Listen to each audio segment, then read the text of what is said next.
You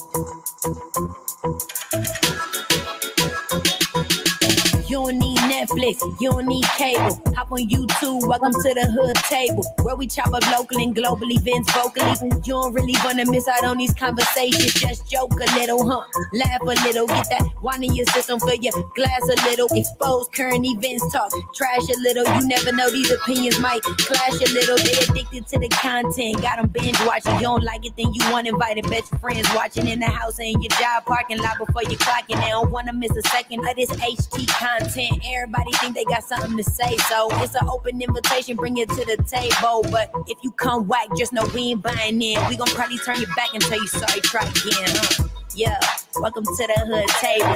You don't need Netflix, you don't need cable. Yeah, welcome to the hood table. You don't need Netflix, you don't need cable.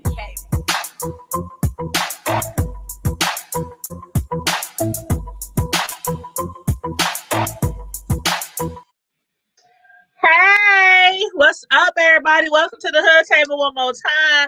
This is your girl Tanya with the Hood Table, and I'm coming to you tonight with another Tanya's review at the Hood Table. Tonight we will discuss Sistas review, season 2, episode 10, and it was titled The Encounter. So everybody make sure you like the video, share the video, subscribe to the Hood Table, and follow us on Facebook, IG, Twitter, thehoodtable.com, and also as well we are now on stereo. So if you download the stereo app, the podcast, then you can tune in to the Hood Table over there as well. So after all that is said and done, let's discuss Sistas episode 10.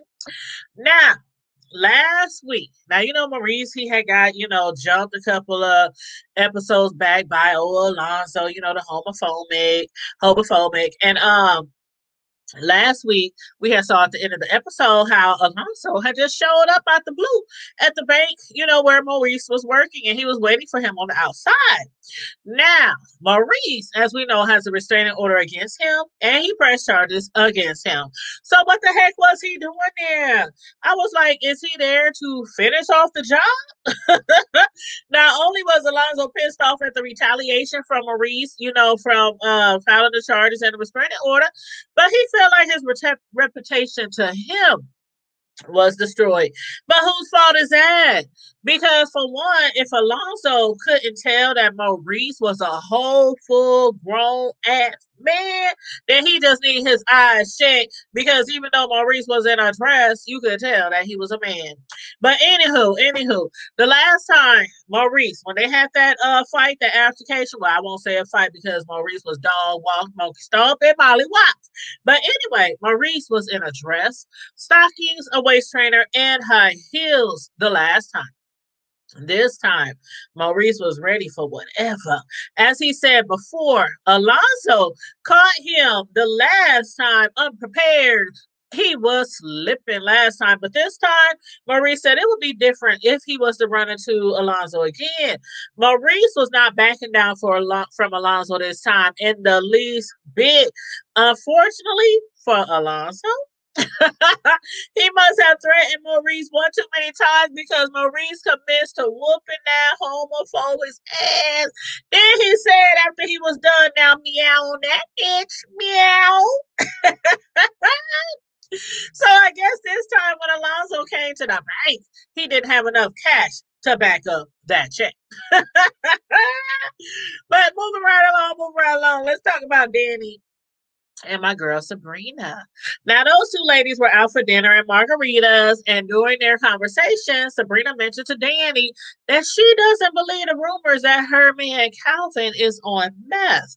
Now, last episode, after hearing the rumor from Dani, Sabrina had Maurice steal a drug test from work from the bank to give Calvin a drug test. Sabrina had really convinced Maurice that a drug test was necessary in order to ensure that he didn't invite a drug addict into her home. Now, later on, Karen and her big forehead made an appearance. Yes, I did say Karen and her big forehead, because her big forehead is an entity of its own. Man, I swear to God, I didn't realize how big that girl's forehead was. But anyway, Karen, she showed up all happy and giddy, smiling from ear to ear. She explained to the ladies how earlier Aaron had asked her, did she need any money, which she is not used to. You know, Zach, when they were together, he was always hard up on money. He barely, barely helped out with anything, not even the cable bill. So for a man to offer her some financial assistance, this was all new to her. Now, I believe that Karen is doing quite well for herself. You know, she owns a salon, a hair salon, and everything. But we ladies know that a man offering to help out with any of the bills can sometimes be a panty dropper, especially, you know, depending on how much he offers. But anywho, Andy and Gary. Now, Gary had been released from jail. Last week he had harassed Andy outside of her job, threatening her because she went out on a date with Paris. Not only that, but he is also still pissed that she has yet to return the money that he gave her. So while sitting outside of her home, he got a call from Ellis warning him that the FBI could still be watching him. So stalking Andy right now is probably not the best thing that he should be doing. Ellis did manage to pull him, away from the edge, pull him off the edge and over to his crib, but he wasn't able to keep him at his crib. See, Gary, he's planning to sue Andy for the money that she hasn't returned to him. Gary doesn't have anybody fooled, though. I know he would can't talk. I know that he would much rather have Andy back than any amount of money. Ellis was trying to keep him at his crib, though, so that Gary could calm down. But Gary, he was too far gone. He was too far gone by then. And even after being locked up for a minute in jail, eating that horrible food, Ellis couldn't still convince him to come inside for a little bit of pot roast. So, and that was funny. When I heard that, I was like, that is funny because that's exactly what I cooked yesterday. Yesterday for Sunday dinner, I made some pot roast, I made some veggies, I made some corn on the cob, some mashed potatoes, some gravy, some sweet cornbread. Man, I really put my foot in that roast because, oh God, it was cooking for about 8 hours in the crock pot, all seasoned up and everything. But yeah. So that made me want to go get some leftovers when I saw that. But Anywho, Zach and Fatima. Zach was at Fatima's apartment bored, with time on his hands.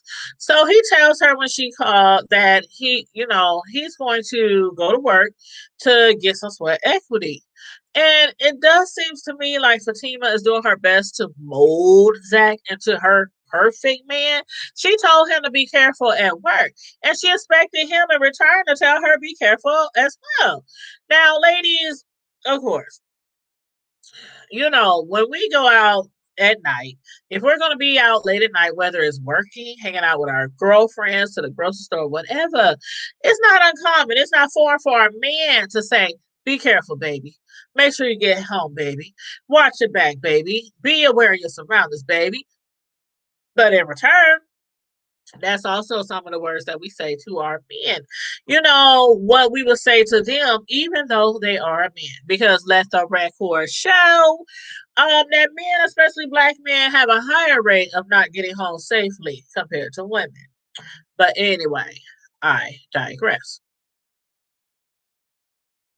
Now, after the phone call, Hayden, he shows up at Zach's job, giving him the third degree about Fatima. The same boots that Zach had on, Hayden has previously seen them at Fatima's house. And so he's dying to know if Zach and Fatima are a thing. But dude, what's it to you? It's probably what Zach was thinking. Like, Hayden is so jealous of Zach that he threatened to have Zach kicked out of the real estate program. And I know Zach was just thinking, damn it. I can't win for nothing. I can't win for losing. Like, he's trying to get his life together. He's trying to get his credit straight. He's trying to, go into the real estate business. He done left Karen. Well, or should I say she gave him the boot. But anyway, he done left Karen. He's now with a different woman who's motivating him and everything. And then he got Hayden. still on his back. But anywho, after Fatima entered the call with Zach, she meets up with Karen, Dani, and Sabrina at the restaurant. A little later, Andy, she finally showed up announcing that she had not only got her job back, but a raise and a promotion as well. And that's as good as any reason to celebrate.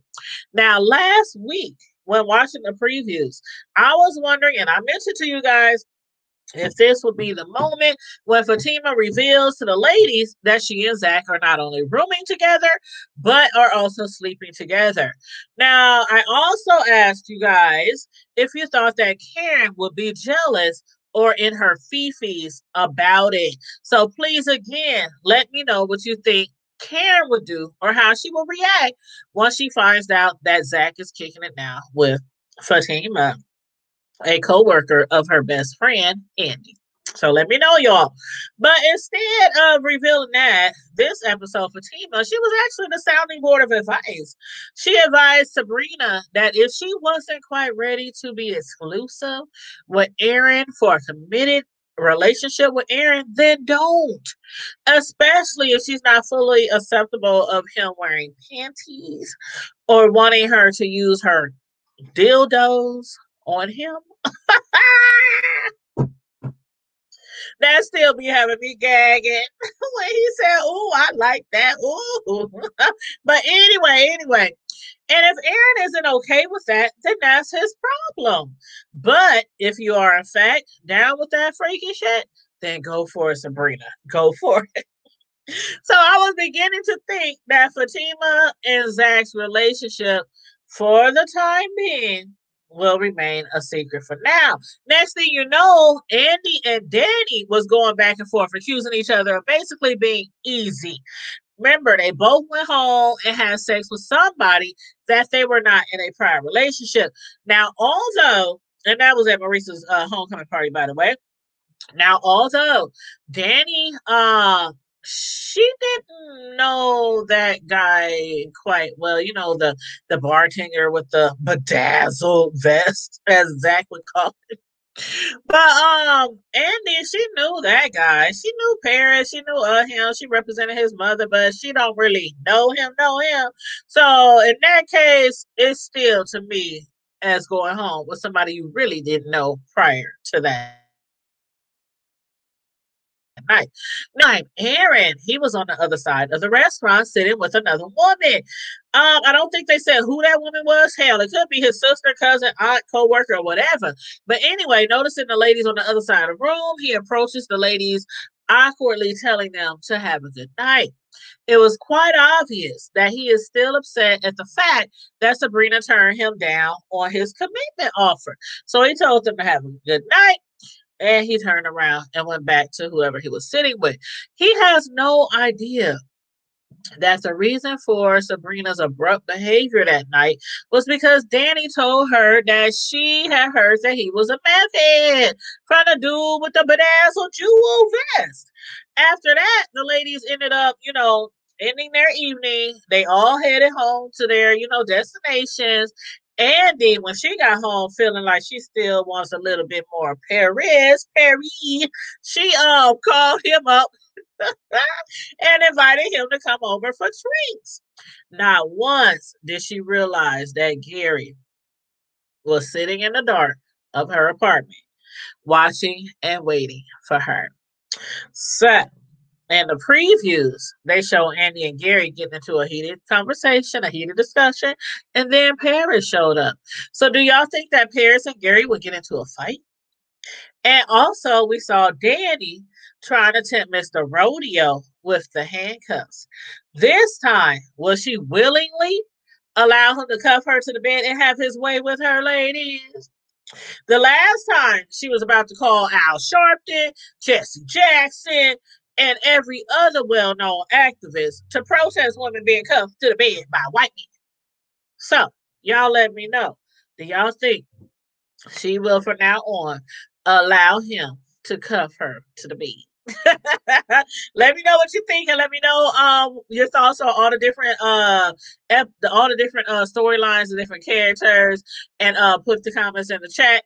And also make sure you like the video, share the video, subscribe to the Hood Table, DAHOOD Table on Facebook, YouTube, IG, Twitter, thehoodtable.com. And now we're on stereo. So make sure you subscribe to us and follow us on stereo as well. All you gotta do is download the app on your phone, stereo, and create you avatar, you know, in like my avatar has a matter of fact, let me show you my avatar. I got it over here. I got a picture of my avatar. Okay, where'd she go? Where'd she go? There she go. That's my avatar. Now she's a little on the light skinned side. I need to change her complexion because I'm actually a little bit darker than that. I did actually change her complexion on stereo, but I forgot to upload the pic on here so that I can show you guys. But anyway, that is my avatar. So look for the Hood Table over there on stereo and on Twitter, IG, Facebook, YouTube, and thehoodtable.com. And on that note, you guys, I hope you enjoyed the review. Stay safe, be blessed.